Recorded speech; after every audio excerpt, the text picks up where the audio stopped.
Hi, everybody, and welcome to NA Lit Chat. It is Thursday, July 17th. It is 9 p.m., and we are here tonight to talk about series. We are going to talk about the different kinds of series that are out there. There are full-length novels, where one gets released every year. There are serials, which are slightly different and have nothing to do with Lucky Charms. They're usually shorter novellas that come out much closer together. And we've got people on our crew here tonight that have experience with both, and I am so excited to introduce them to you. I am just toe-dipped into my first series, so those are novels that at the moment have come out one a year, but they're going to be coming a little bit sooner. We also have St. Bende, who's celebrating a book birthday today. She is our co-host here. Hi. And what can you tell us about your series so we know what everybody's perspective is at the moment? I write books about Norse gods and the lucky humans who get to love them. And I've got 3 full-length novels in mine and 1 novella so far. And I'm hoping to add another novella at the end of the year. So it's 1 and 2 are out, 3 is coming out in a month, and then the last novella will come out hopefully maybe Christmas. Awesome. Well, I think we need Christmas novels about, or novellas about Norse gods, and it just goes together. That's true. I did do it all in the summer. Yeah, I know. We need that. We really do. I need you to write faster because I just finished the first Clicks book and I love it, and I want to read more. So please go back to your writing cave immediately after tonight's show. It's so close. You know, and this is something that I think is going to come up tonight because I definitely need some advice, and I've got, you know, a whole bunch of things I wouldn't do next time around. But I have been very delayed with my second book, and at first it was a bit of a sophomore slump, and now it's that I went ahead and started writing a third book when I was in edits, and now I've had to go back and change a bunch of stuff because I didn't think it through the way I would do next time. So I'm really hoping that our guests tonight have a lot of really, really good tips so nobody else gets muddied down the way that I have. We have Sarah Cannon here with us tonight. Hey, Sarah. Hey, Sarah. Yeah. Sarah has 2 amazing series out, and they're both very different, and they're released very differently. So can you tell us the details about both of them, please? I actually have 4 series. Oh, I'm sorry. I'm thinking of like Peachtree High and your new one, because like those are the ones that we like. When I was giving examples to EJ, I was like, "You've got to listen to Sarah because she does this really well." And here are 2 totally different ways that she went about it. I have my first series that I wrote was the Peachville High Demons, and it's Witches and Demons Young Adult Paranormal, and there's 6 books in that series, and it ended in 2012, and then I wrote 2 more novellas from the hero's point of view earlier this year. I also have a serial that just recently came out that actually is tied to that original series because it's set in the same world, but it's all new characters. And then as a little bit of a surprise later on in the series, I went back to Peachville, and you got to kind of see some of the characters that you loved from that series. Oh, I love that. Well, and it was so unexpected too, and I didn't know it was going to happen, and then all of a sudden I was writing, and there they were, and it was such a cool experience as a writer because it felt like these are real people to me. Well, and I bet your readers were so excited to get to reconnect with them. Yeah, they really were. They were really surprised, and I think really excited to see them from someone else's point of view, because the whole first series is written from Harper's point of view. So now we finally get to see Harper for the first time from someone else's eyes. It was kind of neat to write. I love doing that. It's so much fun. Well, and the other thing, and then I want to introduce Stephanie, the other thing that I really love about what Sarah did and why I think it's going to be really exciting to talk to you tonight is that you actually took your series and you gave it an NA spin. You didn't take the same book and release it as new adult. You really did something very different for the slight tweak of the market, and there's a lot of overlap between. Yeah, and you know, I think this kind of happens, and we've seen this with a lot of other series that we've loved, is, you know, the characters age as the series goes on, and when you have a series like Peachville where there's 6 or 7 books, the characters were 16 when it started, they're 18 or 19 by the end of the series, so they're growing, they're changing, and so it just makes a good transition for them to kind of age up. So Absolutely. I took that same world and found new characters, and this character that's the main character in Sacrifice Me is her 21st birthday at the beginning of the book.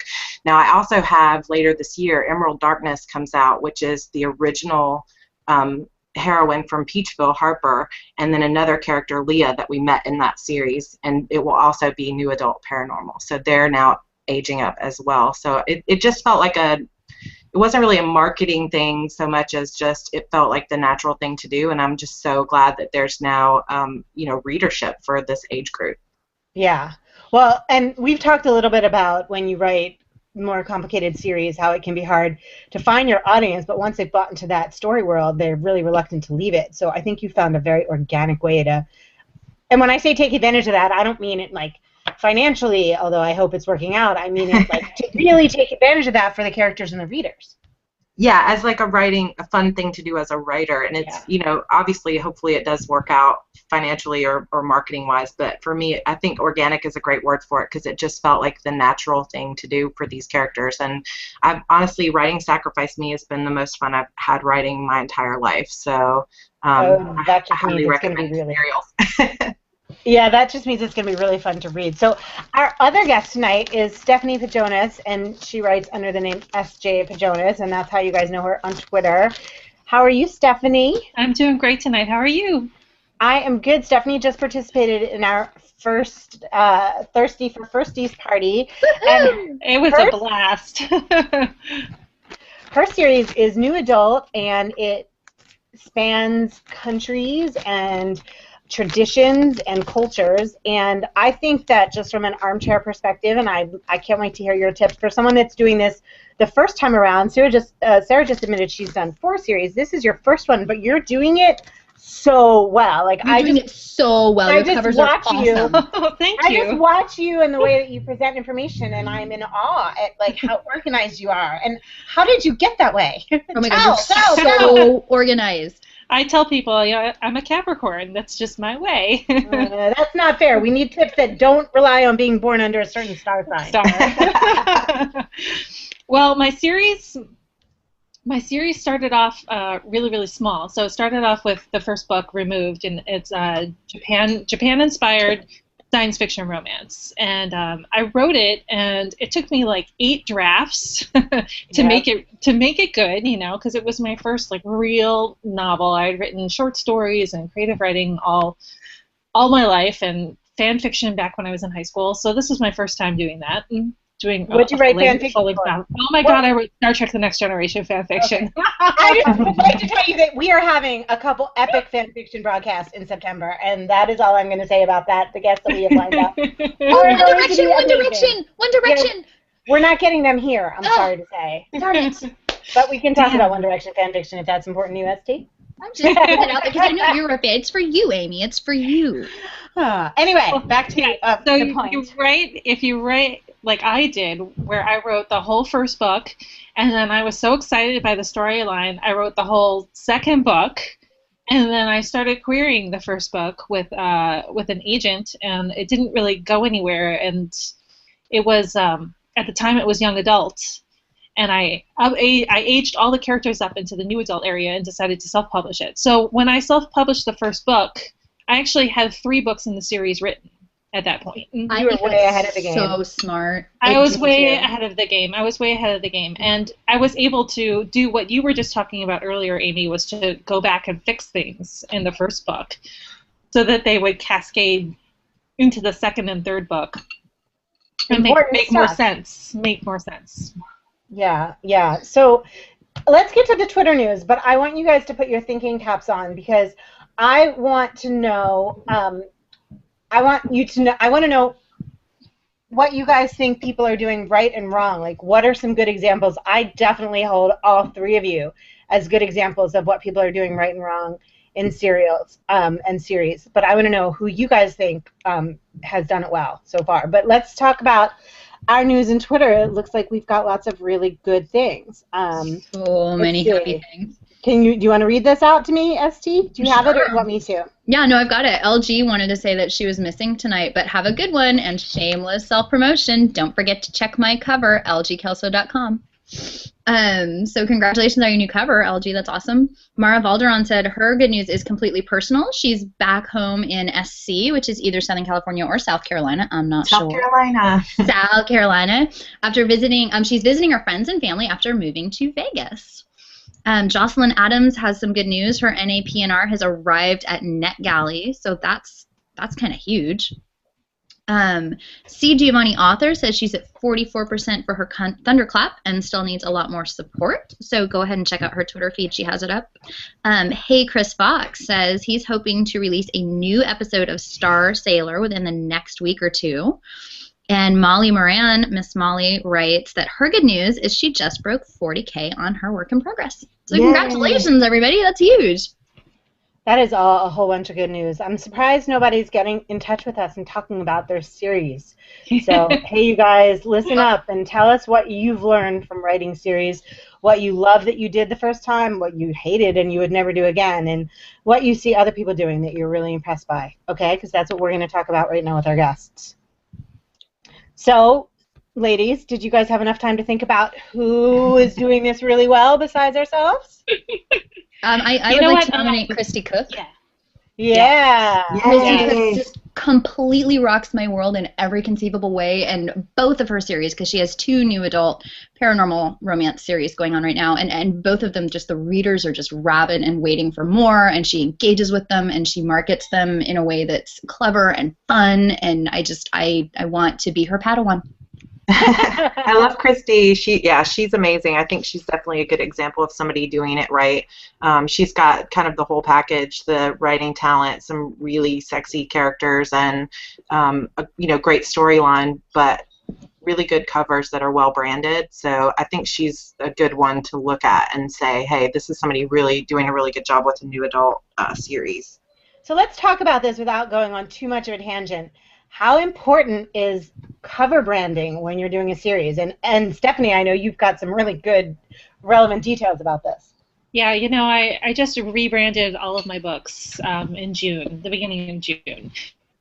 Did it make a difference? I wanted to give them all. I wanted to give them all the same sort of look and feel. I mean, that's something that we come from my web background, from building websites. It was like the branding is important, the look and feel of the website, what fonts you're going to use, what colors, etc. So I wanted to give them all like the same treatment, and I think it worked out really well. I'm pretty pleased with them. In fact, I've actually designed all 4 covers in the series. You can see the first 3, but while I was designing them, I decided I should probably do the 4th one too, make sure that it would all look alike. That's a good idea. Then it becomes a roadmap then for your series. They'll see the same sort of layout, the same sort of character treatment, and know that it's you. It's your brand. You mentioned colors. How do you feel that colors play into the branding? Like what were you looking for? Like yours are I love them so much, and they have this very distinct feel. What specifically do you feel like the colors brought to that? Well, I definitely wanted to do a different color per book. So the first book has a peach pink sort of color to it. The second book has a purple color to it, and the third has blue, and the 4th one is very red. It's like a sunset color. So, and a specific like a solid figure to look at, a solid person. No more symbols. But then using the same font, using the same placement of the title on the cover, keeping the series information up at the top where everybody could find it, so that you could look and see that it was book 1, book 2, book 3, so nobody could get lost in the series. Those were all the important things for me. Mm-hmm. Yeah, that's really cool. I had a tricky time. I actually sort of changed the name of my series. I have one of those series that there's so much information in it, and we just talked about this a little bit. I did a post in the party about how hard it is to introduce like all these different things that you're weaving in. If you're going to do a series, it can't just be like one through line. So it can be hard to introduce those concepts in the beginning marketing and in the first book without being, too expository. It can also be hard to introduce that in the covers. How did you handle that, Sarah? Actually, when I first started, I didn't want to spend a lot of money. I didn't really have a lot of money. So I started with like a friend made some covers. They were awful. So if any of you have seen them, you understand.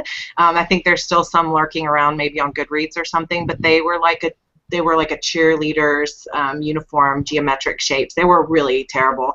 But the great thing about being in indie is that you can change. You can rebrand at any time. So once I started finding a readership, I concentrated on not worrying so much about that branding until after I had three or four books out, and then I just rebranded the entire series, and it made such a huge difference. But I kind of went with a different approach for the Peachful series, and then also the cover for Emerald Darkness is done, and since it's a age up but same characters, I wanted to brand it similarly. So when the cover gets revealed, you'll see that it looks very similar to the Peachville, but it has kind of an older, darker twist to it. But with the Peachville series, they all look almost exactly the same. They just feature a different picture of the model and a different item on the cover. So I feel like the important thing for that was, most people when they're shopping at these vendors, they're shopping looking at these tiny little thumbnails. So it's important, I think, this is any genre. If you're writing a series, it's so important to see that thing and be able to recognize, hey, this is another book in that series. So that's always my goal.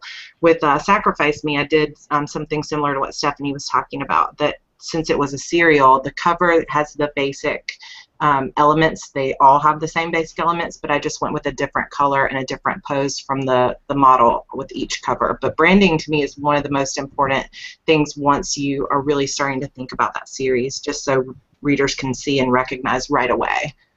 Yeah, I got very, I don't want to say lucky because it was a lot of work on the part of both myself and the designer, but there was a visual symbol that was important to clicks.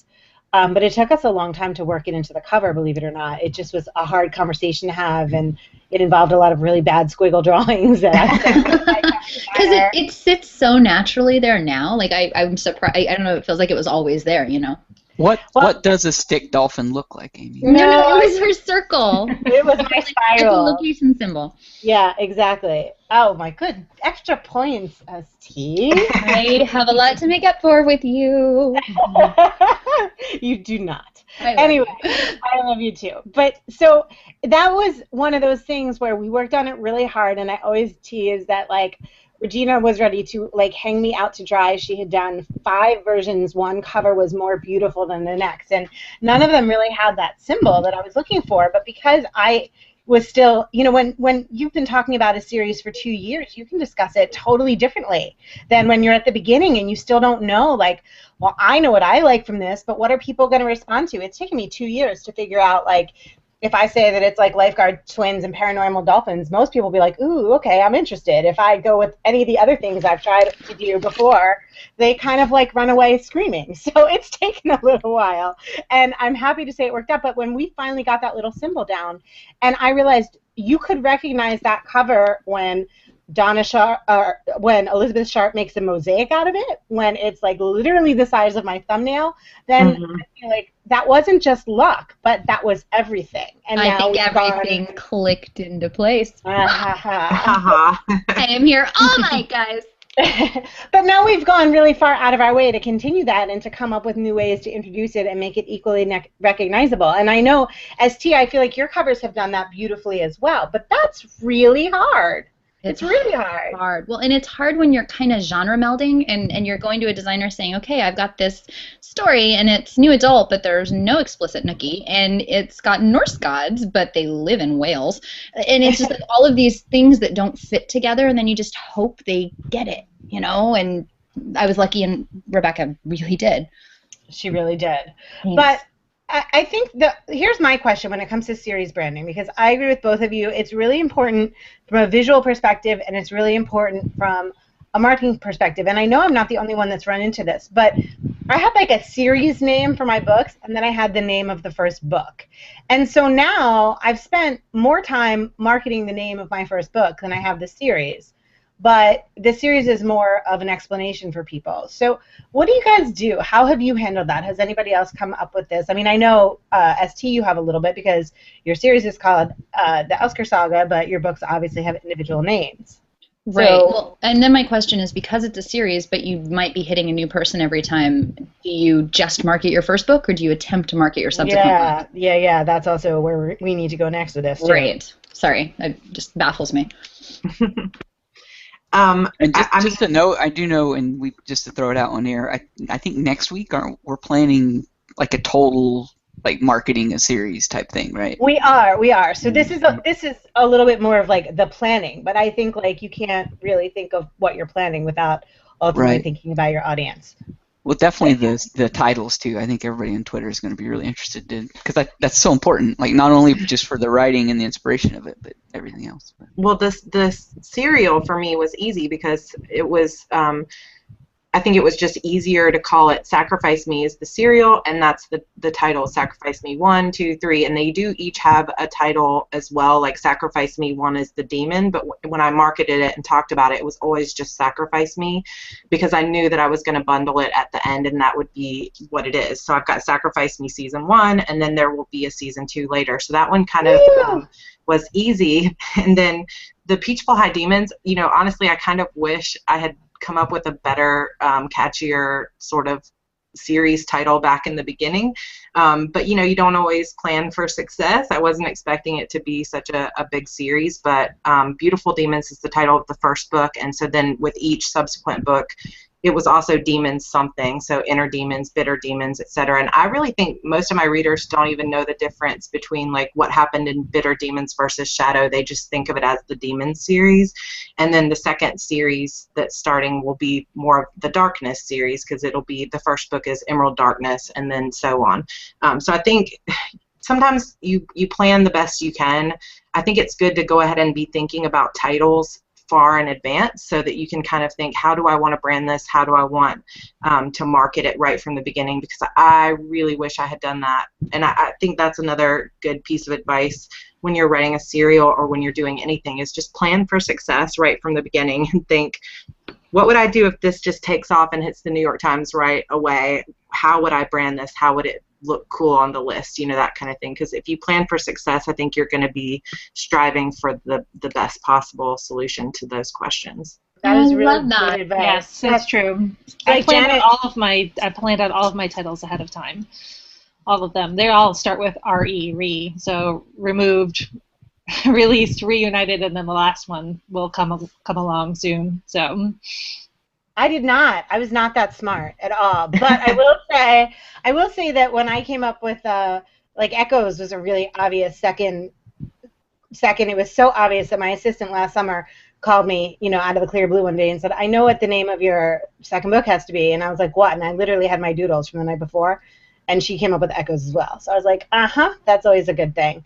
And then the third one was much harder, but we just, once you get on a thing, like I have these sounds, right? So it kind of has to be sounds, and they have to relate to other things and hopefully relate in some way to like the ocean or surfing. So I made it a little hard for myself. So hard.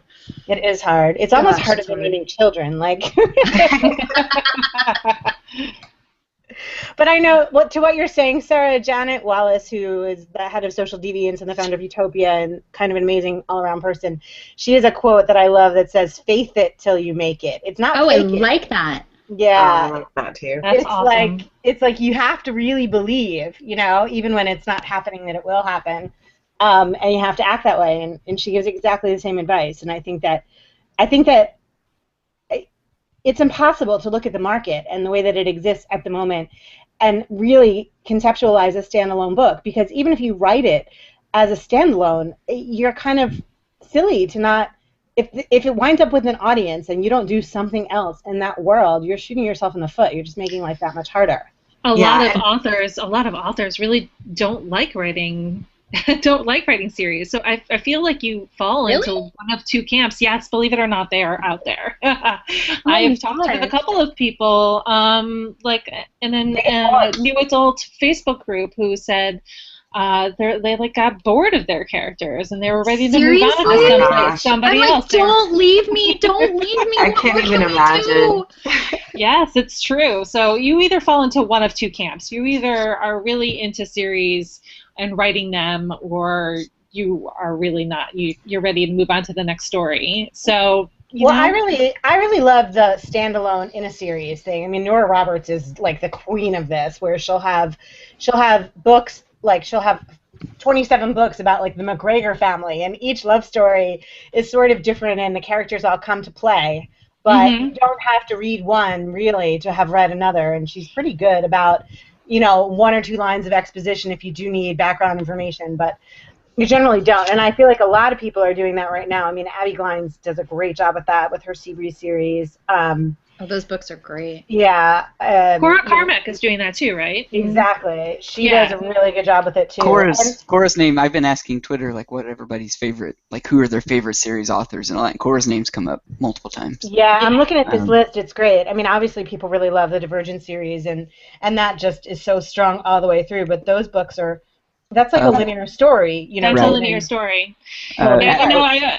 there's like two camps too with series. It's like you either write series where you have to start with book one and then go on from there and you read them in order, or you have a lot of standalone books. So I've tried both now. Like I started a second series, Love in the Digital Age books, with the first one with FaceTime. So, but the next book is going to be another standalone in Is it that called series. Snapchat? And those are more, they call Yeah. those I don't companion know. novels, right? It's called Hangouts. They're Companion. they're Companion called novels? companion novels. Yeah. And And I'm Yeah, I planning love that. There's I'm really planning a companion series to Oh, my companion series to my Nogiku series, where the two will stand independently, but they sort of in the same world. So I am doing that with you, SJ. I've got a companion series to Elsker that's different. It's still gods, but it's Uh-huh. different gods. yeah, Because I just can't let go. I can't let it go. Yes, I love them. Book Duchess was one that brought up Cora's writing, and I asked her specifically what it was about that series, like, and she mentioned Veronica's series as well. But she said both of them. They said their world building is fantastic, Yep. and I think that's a huge component to Yeah. a series. And I was Well, actually going to ask something of y'all, the panel, listening to what you said earlier. So you're talking about like the naming of the series and these, you know, how important that is to have that groundwork laid and all that. Is it because of the mentality of a reader that the second you say series, I mean, whether you've just got the first one out and you say this is a planned series or whatever, isn't a reader like investing in, like, they're no longer just reading the book, they plan to read the series, like they know that going in, and so that continuity, like, that's very important, right? Like to a reader's mind, like even if you haven't written book 3 and 4 or whatever, that you have these, you know, this pleasant naming system down and all these things. Those are, I know for me as a reader, I like that. It's maybe my Yeah, OCDness, but I I like think there are a lot of readers that that love that. They don't want to just come into a world and see one book. They want to get immersed in a world. That's why things like Robert Jordan's Wheel of Time is so huge. You know, it's hundreds of thousands of pages, or like George R. R. Martin's and some of those like more epic fantasy series have such rabid fan base because there's so much content. And I think when a reader sees, hey, this is going to be a series, this is going to be a lot of content, something I can really sink my teeth into. And I think that what it really comes down to is characters. People love and they get really attached to characters, and once you've hooked them with these characters that they really fall in love with just as much, hopefully, as you do as a writer, then they want to stay with those characters as long as they can. And I mean, I know that's how it is for me as a writer. I want to stay with these characters. That's why I'm going back to write Harper and more of these characters, and I couldn't help putting her even into this series I just wrote unexpectedly, because I love her. She's a part of me and a part of my life, and I hope that my readers feel the same way. And so I think once you kind of plan it out that way, readers, they latch onto that. And I think character is really where the foundation of that comes from. I think that's really well said. There was a really funny Tumblr post that I wish I had gotten and snagged today, but it was like a post of one of the great reaction GIFs where someone was like laid out on the floor, and it was like, when you're reading a series that goes really slowly but has characters that you love doing amazing things, and then it was like the same reaction that said, when you're reading a story you really love that has characters doing idiotic things. And I think the point is kind of relevant. Like, it's kind of like a TV show. When you're really invested in the characters, even if the storyline starts to go in a direction that you might not be a huge fan of, you sort of stay attached in a unique way, and that's what series, whether they're on television or whether they're in books, they do to us. I mean, I grew up obsessed with Sweet Valley High. And Who was not obsessed Yeah, with Sweet Valley High? I mean- Tell me a girl that was not. I didn't see who it was, but someone in the Twitter feed said they wrote Sweet Valley High fanfic. They did. They did. I was blown away by that. I Oh thought, my God! I'm For the so sad win. I didn't do that. Wow, you could have gotten a job doing that a few years ago, actually. You could have. Maybe still. So, Chris, I just want to throw this out real fast. Chris Fox had a brilliant tweet. He said basically series are easier to market, but they're harder to write. If you're good at one-shots, a series may not be for you. And I actually had a very similar thought a while ago. I think there's this myth about series that they are easy to write because you don't have to just wrap everything up in one great story. You have 3 stories to write it over. No. And that's the same myth that people have about short fiction. They're like, oh, because it's shorter, it's easier. I'm like, it's not. Like, series are way hard because you have to. Harder. Yes, I agree totally. So brilliant. You know what? He said readers aren't always investing when they open the first book of a series. They're just trying it out. That's their trial to see if they like you and if they want to take your journey. Okay, That's and right. He also, you know what? He also said that immersion across all books is key, and I Correct. totally agree with that. Yeah. When you write a series and you're planning like 3 books or 4 books, you have to plan your story arc all over all 3 books. It has to hit at every single one of those books in the series has to be integral to the whole storyline. So if you're going to immerse them in the world, every single book has to have its own plot and its own storyline, but then still be a part of the overall arc of the series. Yeah, So I don't that's think cliffhanger that fans? means- you know. Are you guys I don't- cliffhanger fans? Are we what? Are you guys cliffhanger fans? No. No, you know what? It's I like to resolve the story, but then leave something like something big has happened. So that When you're writing or when you're reading? when I'm writing, And what and I about like when you're and reading? I like that when I'm reading too. Okay. I like to get to the end of the book and see that something has resolved, and but something big is coming. It's an oh my god moment. What is going to happen next? Even though something happened, you know, like the whole story resolved. It's kind of hard to explain. No, I know what you mean. understand. I'm Like with you you. want to know what you're sticking around for. What am I going to come Yes. back for? Yes. Yeah. Mine are pretty much all cliffhanger endings. I really like to, I mean, I do try to wrap up some of the story, but it's part of the beauty of writing a series to me is that you just don't answer all of the questions. There's always that mystery, and that's why you want to keep reading. That's what I like to read as a reader, so that's the way I write it. So all of my books end with some kind of resolution, but then you find out maybe things weren't as they seemed, and there's always a big twist at the end of every single one of my books. And I love it personally because I love reading it because I love that excitement of what's coming next and what's going to happen next. Now I do have a new adult contemporary romance series that obviously isn't like that because they're companion novels. They're all set in the same town, but the love story gets wrapped up at the end. So I think if you're writing a romance, it's a little bit different than if you're writing, say, like a linear series, like most of my paranormal stuff. I think that I see what you mean, and I think part of that is just it's our comfort level with the topic. I mean, we understand how stories can wrap up a little bit differently in contemporary because that's more real to us, kind of. I mean, at least in theory. But there are ways that you're willing to suspend your disbelief if it's a paranormal romance, and that does, to me at least, I'm more comfortable with those kinds of cliffhangers. I get very angry when I'm reading a contemporary novel and it has a cliffhanger. Like, I don't watch certain TV shows for a reason, and I get really bothered when I have to deal with that in books. I feel very, very unsatisfied, but I am much more forgiving about it, and like, I'll leave a supernatural or paranormal, I'll leave a horror book and feel intrigued instead of angry. And that's just me. But I won't write like that, even though I know that it works really well. My daughter's reading the Alchemist series right now, and each one is a cliffhanger. And it does keep her gobbling all those books, but they're also all out. Yeah. I wonder about that. Yes. Like, if release schedules have anything to do with people's appetite for cliffhangers. What Do you guys think remember about when that? we used to have to sit outside the bookstore at midnight and wait to get our Harry Potter books? Oh, Yes. Yes. These I kids do. have it so good. We have 2 of all the books. I mean, it's ridiculous. Like, Right? you know, Well, Jake- Michael Simcoe's with you, Amy. He's saying if I buy a book, series or not, it better have a satisfying end. yeah, yeah. And I can't quite tell. I think it's February Grace is saying that she feels that she tied up enough loose ends in her second book to satisfy her vision. She wanted to leave the readers wanting more. So there's a little bit of that. Like, I want to close it up, but give you a little teaser of what's coming. Yeah, that's the way I like to write too. Well, and I think that there are a lot of different definitions of satisfying, because for me a satisfying ending is feeling like this villain or this mystery's been solved, but there's so much more.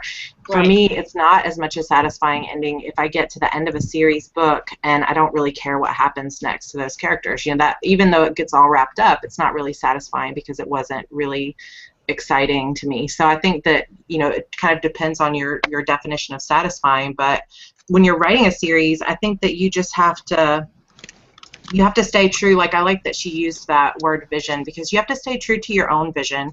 You have to do what feels right to you, write it the way that you see it, write it the way you love it, and you're never going to please everybody. Some people are going to hate cliffhangers. Some people are going to be like, oh, I hate that I have to buy the next book in the series to find out what happens to these characters, but that's what a series is all about to me, and so that's the way I write it. And the people who enjoy that will hopefully find it, and you have to just kind of, I think, stay true to your own vision is probably one of the best tips that I think I could give. No, absolutely. I think that's great. Now, talk to us about when you're writing a series over time. If you don't have it completely finished, do your readers influence the way that it goes, even if it's subconscious, or do you ignore every bit of feedback and just write what you had in your head? Do you guys have answers for that yet? I ignore all feedback unless it's from my beta readers or my critique partners. Like, I don't listen to what people might be saying about, like, my characters on Goodreads or whatever. I just ignore all that, because I have all 4 books planned out. Like, it's just not going to change. So, like, some little things here and there I may change my mind about, but along the way I'm not going to change my mind based on what maybe a reviewer said about my book. What about you, Sarah? Oh, go ahead. I don't have any of my books planned out ahead of time. I kind of just, I'm not really a pantser. I'm kind of an in-betweener. But I have an idea of what's going to happen in this book, and then it always changes. So if I tried to plan out the whole series, I would just be wasting my time, because when I'm writing, it always changes. So a lot of times I end up like halfway through a rough draft, and then I just have this moment where it's like, wait a minute, okay, now I get it. And I have to just scrap it all and go back to the beginning and start writing. And then when I finish that book and I sit down to start the next one, I just think, okay, what happens next? And for me, it's more of an experience of, okay, I'm watching these characters go through this. What happens? So for me, it's a little bit of a different process, but I do listen to my fans. Like, if they say, like, I had several of my fans with this serial, which was kind of a different experience because those were releasing every 2 weeks, and I had planned on having them all finished before I started releasing the first one, because 2 weeks is a really tight release schedule when they were about 15 to 25,000 words a piece. Which you can write in a weekend, you've admitted, but that doesn't mean you have a finished book in that time frame. Yeah, and you know, I really actually had finished the first 5, at least in rough draft, before I started releasing the first one. But when I was revising the 5th one, something changed in the plot, and I had to just stay true to that because I knew it was right. And so I had to scrap everything I had written on episode 6 and completely write it from scratch. And I had a lot of my fans were saying, oh my gosh, I was so excited to see the Peachville group. I wish I had seen a little bit more of Jackson. And so as I was writing the 6th one, it did influence that a little bit. I didn't put a ton of Jackson in there, but I gave him an extra scene. It was it felt organic to the story, but it also was something a little bit extra there for my fans to get to see one of their favorite characters a little bit more. That happened to me. Yeah. A question: Does genre influence like how much you let readers input into stuff? I think So, like, if you're a diehard fantasy author, that, you know, those guys plan their shit out way far in advance, and they're like these epic things. I mean, how, like George R. R. Martin, you know, he's mentioned many times that he's not going to take anybody's input into consideration but his own. Right. But so I was just wondering, like, but I've read a lot of romance authors that really, like, they feed off this fan feedback, and not just they, but the fans feed off of it. Like, they love this. Like, they're writing fans into the book, and they're doing all this cool stuff.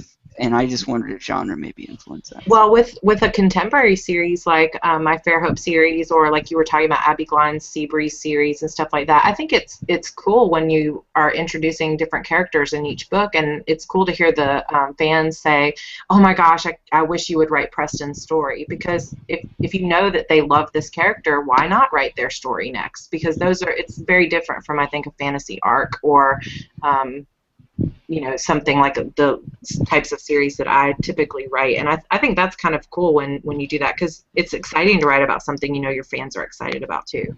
Well, and for me, that's kind of like, sometimes it'll confirm instincts, because, I sort of tried not to have too much of a love triangle in Clicks, but when I was getting feedback from fans, like, it was all about wanting more of another character. And I wasn't staying away from a love triangle for any reason except that I thought people were kind of over them. I sort of wanted to write it, and I wasn't going with what I wanted. I was just trying to take a different course. So I think, like, when something goes with what you're thinking and you can get that kind of feedback to support a decision, it can be really useful. And I think also it's really fun to know, like, if you've introduced 5 new characters and one of them really does speak to your audience, it probably also really speaks to you, because that comes across in the writing. Yeah, that's a good point. I had something from Twitter I wanted to pick everybody's brain on. So Aloe Envy just asked me, and it didn't show up in the chat stream, is the reason I was going to throw it out. But basically, how do you avoid stopping in the middle of story 2 instead of the end of story 3? And I think a lot of people, especially in a trilogy, they get bogged down in that middle story writing it. Which is funny for me, because if any trilogy, whether it's Star Wars or whatever, my favorite is always the middle book. Empire Strikes Back, right? Oh, Yeah, Empire Strikes Back. movie. Two Towers and Lord of the Rings, that's my favorite of the 3 books. I love it. And the movie, too. So, but I think And I know, EJ, you love the second Twilight book. I do. It's my absolutely my favorite. I'm sorry. You know what? You can save Actually, the whole if you thing must by know- like doing 5 books or like 4 books, Right. and just get away from trilogy.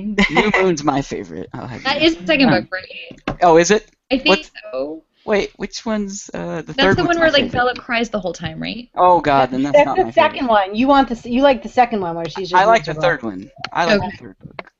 I will say, just speaking to that a little bit, I think that one of the best ways that I try to avoid that, and this is per novel as well, like those sagging middles, but also in a series arc, follows that same sort of feel of just one long novel. But I think it's important to ask yourself, what is the worst possible thing that can happen to my characters? What do my readers fear? What do I fear the most for this character or for this group of characters?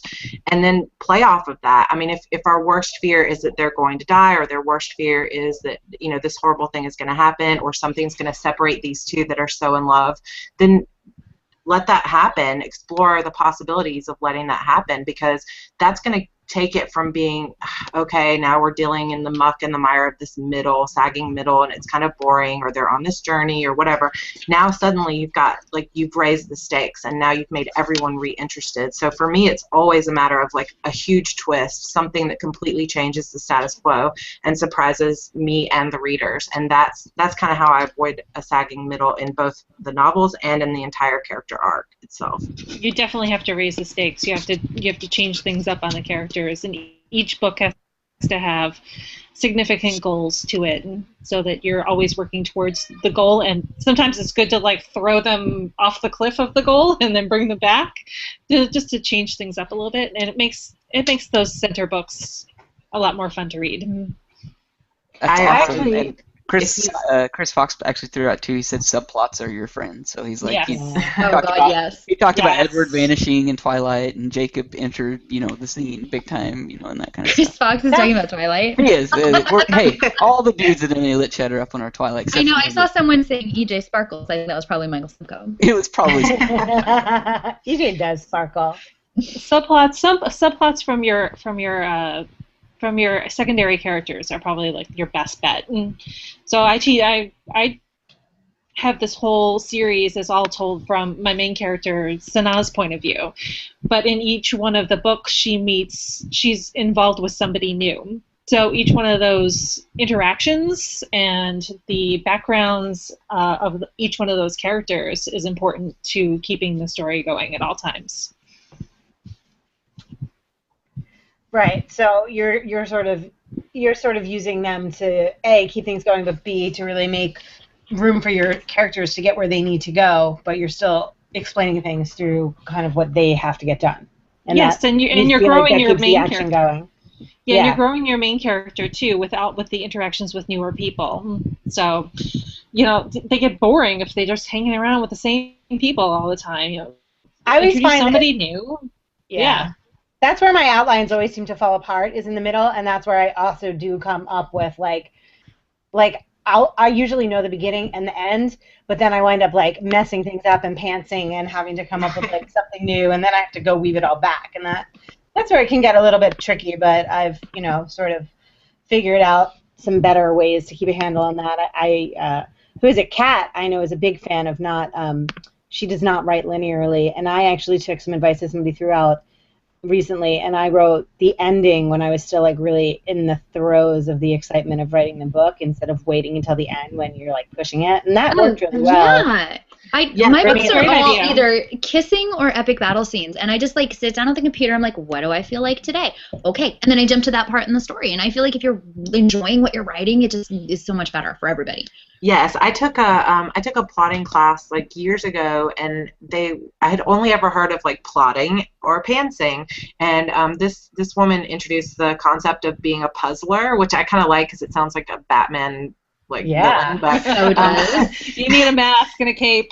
Hey, Starla Hutchton, write that character. Yeah, she was like saying, as a puzzler, you're somebody who likes to explore the thing you're excited about most. So you might jump around instead of writing one, from the beginning to end. You jump around to this next scene, and that has helped me actually write a lot faster and have a lot less revisions, because every day when I sit down, I always write something I'm excited about writing, and it doesn't have to be the next scene in the book. And a lot of times if I'm exploring something later in the story, it'll trigger something and make me excited about a scene I wasn't excited about writing earlier, because now I understand how it needs to be. And so for me, it's like a discovery process, which is one of the most fun parts of writing. Oh my god, I love that. I'm going to tweet that out, puzzler. I wanted to throw a book rec real fast, and it's very similar to what you guys are suggesting. It's called Write Your Novel from the Middle. I just bought it the other day. It's super short. That James Scott Bell? Yes, by James Scott Bell. I love this book. It's fantastic, and you can read it literally in an afternoon. It's very short, but it's one of those great writing books because it's focused. Like you read it, you can apply it. It's not real huge in concept or anything like that, but it actually really got me to sort of juxtapose how I look at my novels a little bit differently. But I'll actually throw out a resource too. My favorite book on writing that really changed my life is by Alexandra Sokoloff, and it's called Screenwriting Tricks for Authors. She worked in LA for years as a screenwriter and then became a novelist, and it's just amazing because I'm a reader, obviously. I love to read, but I also love movies. And for me, when it's hard to find books about writing series, you find books about a character's journey, which usually follows the first book, and so it's hard to find a book about how to write that long story arc. But if you look at movies, there's tons of great examples, and it's a lot faster to say, okay, I'm going to look at the Matrix trilogy. It's a lot faster to watch those 3 movies and analyze them than it is to like read the entire Lord of the Rings series, So it's a faster way to do it, but she recommends like always making a list of 10. So if you're writing a zombie series, make a list of your 10 favorite zombie movies or books, and then analyze them in such a way that you kind of start to get these ideas. That book totally changed my life, and I think it's only like $2.99 an ebook, so I highly recommend that. Will you tweet the link out?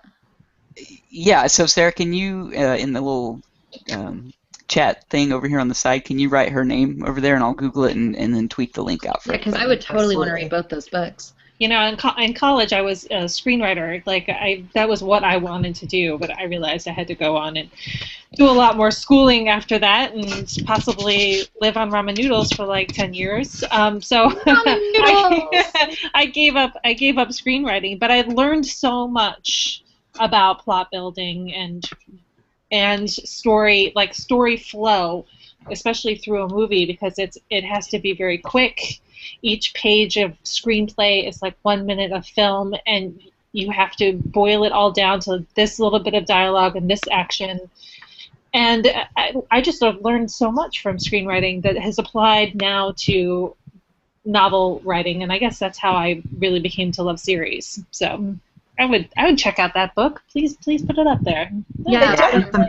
She's amazing. If you ever get a chance, plus she has a blog. I think it's called thedarksalon.blogspot.com, where she puts a lot of this stuff out for free. But if you ever get a chance to hear her speak, she'll speak at some RWA things, or like some horror writers type conventions. But she's phenomenal, and she changed my life.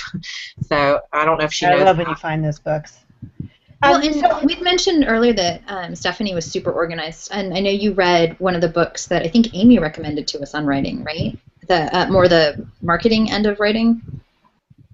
Oh, Write, Publish, Repeat? Yes. We should probably link that one too, so people can definitely see put that one up there. You know what else I really love is the Writing Excuses podcast. I'm going to put that out there.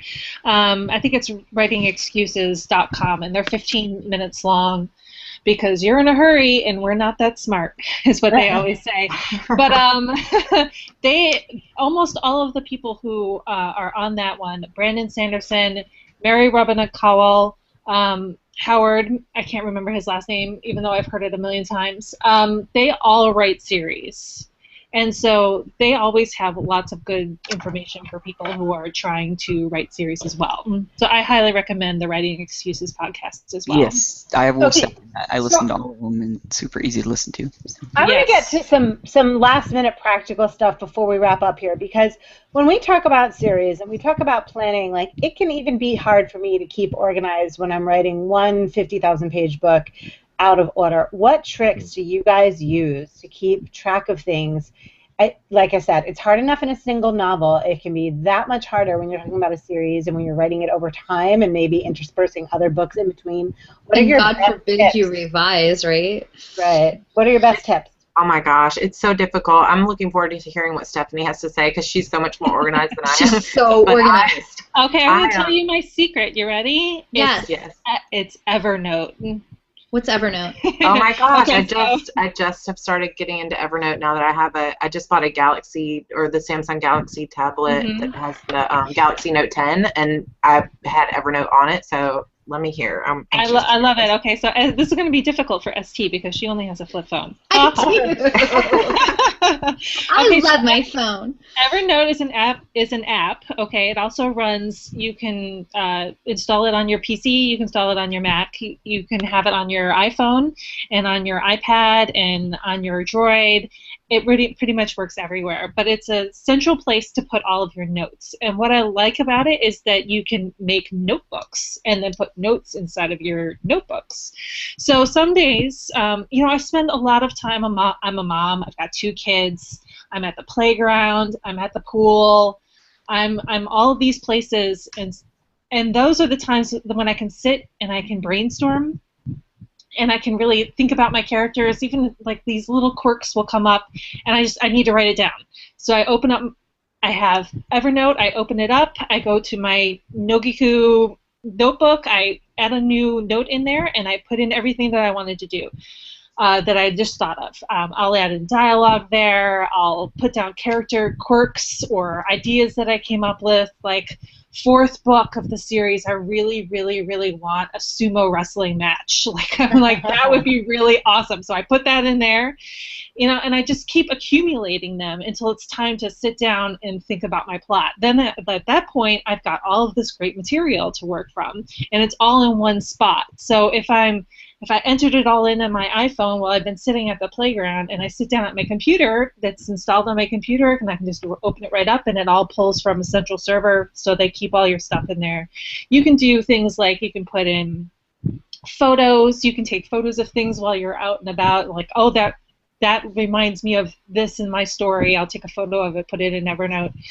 I mean, that's how I stay organized. I've even written short stories in Evernote while I'm sitting at the pool while my kids are playing, because you got to get it in when you can. Yeah, no kidding. You can't just wait until you're sitting in front of your computer. You have to be able to put it someplace.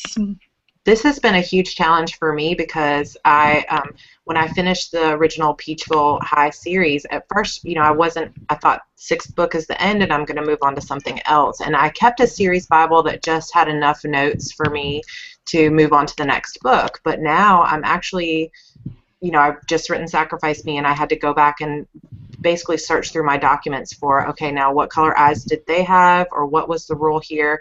And I had to kind of go back and flounder and spend a lot of time on it. So now what I'm doing is I'm actually starting the process of starting reading my own books from the beginning and compiling an entire like series Bible. Every little tiniest detail I'm going to start writing down, because I'm going to be writing books in this world, probably for the next 5 years, I think. So I'm really glad to hear about Evernote, because I want to use that. But I've also thought about using maybe a wiki as well. Yes.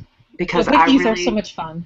Yeah, and see, then I can also invite my fans to contribute to it and to help me keep it up, because I like that. I like that interactive element. There's something called Flowy something that you can invite people into. If I can get the name, I'll tweet it. Sherry Soda recommends it, and I have it, but I forgot the name, and that works really well too. But you can invite people in to add things, and it links up like Evernote, but it's a little bit more accessible for other people. Twitter's liking Evernote too. Eric Asher's saying it's fantastic, and the sync between the platforms and indexing makes it his favorite organizational utility. Funny, it's so easy to search for things. I was like, I know I wrote a note about Korean like funeral customs. Where was it? And I just search, and there it is. I mean, I'm looking through some of my old notes from when I wrote FaceTime, because that was when I started really using Evernote. And I mean, like I wrote in here like Libra characteristics and Sagittarius characteristics. I put them in there, and then I added. I remember I was looking for apartments in Seoul where I would want my character to live, and so I took screenshots of Seoul websites and put them in there. I mean, you could find. It's the perfect repository for all of your notes. Interesting. I used to use it at the beginning of my series, and I still have. But once I actually started writing, I stopped, and now I have about 700 different notebooks and 80 different files and a whole Scrivener, and I think I'm going to have to go back to Evernote. That's what I'm taking away from this broadcast. You're the writer equivalent of a squirrel. Oh my God! I'm the human equivalent. Just collect shit like crazy. I do, and I get distracted. Amy, what I love about you is that like you're not pretentious, and you're not at all trying to hide the fact that you've made some mistakes. But I love that, because we are all human, and I made a lot of mistakes, and we learn from each other, and I think that's really cool. I love that about you.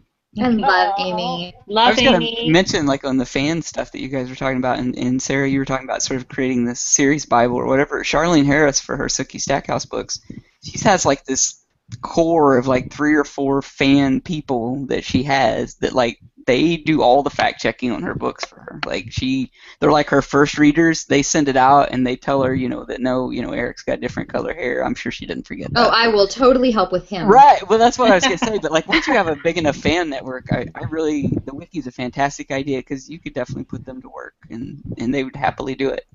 I mean, I really want to do those. I really want to do a Wikipedia or whatever for my books, because you know what I think is awesome is like the Kindle Worlds. Have you guys seen that? Yeah. Kindle Worlds. So like having other people write in your series, like whoa, they'd have something to go fall back on. But I also like the idea of what you're talking about, EJ. I mean, I have a person she's an intern. She doesn't have a lot of experience, but she's like, I'd love to do something for you this summer. What can I do? And I was like, well, why don't you go through the books and read them for consistency? Because let's just make sure I didn't do anything. And just even asking somebody to look at those things for you is helpful, because everybody reads with something different in mind. So that can be a really easy way, if you have a good friend, to help with that. If you're not going to go back and do it all yourself, or if you're worried that you might have missed something, just ask. Say, hey, would you mind? The same way you might be like asking somebody for like a last minute, like, be sure to get back to me if you find anything wrong. Would you mind making sure I didn't mix up eye colors or something? It's a really simple request, and I think people are happy to get a job like that if it's somebody that's close to you and that really likes your books. All right, well, it's 10 o'clock somehow. I didn't necessarily mean to end on that. Oh, we forgot running high fives and all swarm hugs. Oh, high fives. High fives. Well, high fives. Thank you guys so much. Thank you so much, S.J. Pajonas, Stephanie Pajonas. You've been amazing, and like I said, I'm such a huge fan, not just of your work, but watching you work has been really a thrill for me. Thank you, You Amy. can just see how in love you are with your world, and I love watching that. And you're so organized, and because I do know a little bit about your background, I appreciate how you've applied it, and I think that that's something that we can all really learn as authors. You know, like everything that you've done to get yourself to this place is huge and makes your stories really relevant to yourself, and it makes your work unique, and you do a great job of using that to the best of your ability. Steph, Thank can you so we get a webcam that way we can literally watch you work? That just got Literally. creepy. That just got creepy. I'm sorry. Only if A little you bit. twinkles while we watch. Amy would like to really watch you work from now on. I live like 30 minutes from Stephanie. I'm just gonna go knock on her door one day and be like, okay, I'm here. Okay, now that just turned into like a prisonable action. Hey, I think that she's gonna invite me in for coffee. I don't really think she's gonna get me arrested, but that's all right. We'll have to wait and see. And Sarah Cannon, I just adore you. I mean, I try to go places where Sarah Cannon is because she's great. She's even more fun to hang out with, and I'm so excited that you're staying in your Peachville High Demons world because I love it there. Oh, thank you. Yeah, it's my favorite place to be, and after not writing in that world for about a year, it's like so much fun to be back in it. It just feels right. I just love that you found a way to incorporate that into a whole nother spin-off series. Like, I think that's so great that you had that love and you were able to continue it in a way that was fresh and new. And of course, we love that you're continuing it in New Adult because that means that you're actually bringing some readers along with you. And one of the things that we talk about here is how to expand the readership, because we know who some of the people are who first found this category, but we really are trying to reach people who are interested in New Adult Paranormal and New Adult Supernatural and New Adult Spec Fic and New Adult Sci-Fi. And you're doing that by bringing readers along with you. And I'd like to say thank you because I think that's good for everybody. Yeah, I totally agree. I hope that we find a lot more readers that are interested in kind of aging up to the New Adult Paranormal, because I think it's going to be a really cool place to write. Yeah, I agree. And ST and EJ, you guys have been amazing as always. This has been a really long, fun night with the Thirsty for Firsties and the Facebook party, and now getting to talk about all of this in depth a little bit. And we're going to keep talking about series next week because we're going to talk a little bit more in detail about how to market them. Oh, I'm so excited for that. I feel like that's like a big gaping hole in my writerly education, so I will be taking a lot of notes next week. ST, there are no holes in your education. You're doing a fabulous job. Very nice. Amy, I want you to go into your cave this weekend because I want to read the second Clicks book so bad. Me too. I really want you to read it. Thank you, everybody in Twitter. Thank you guys who came to the party and then came here to hang out with us, and thank you for sharing all your great series. We'll try to put that in a little, big post so that everybody can go chase down some of these authors who are doing it really well, especially doing it for the New Adult category really well. Everybody have a good night and be prepared to come back next week with all your best series marketing tips. That's it for us on July 17th. Everybody, good night and thank you very much. Good night, y'all. Good night.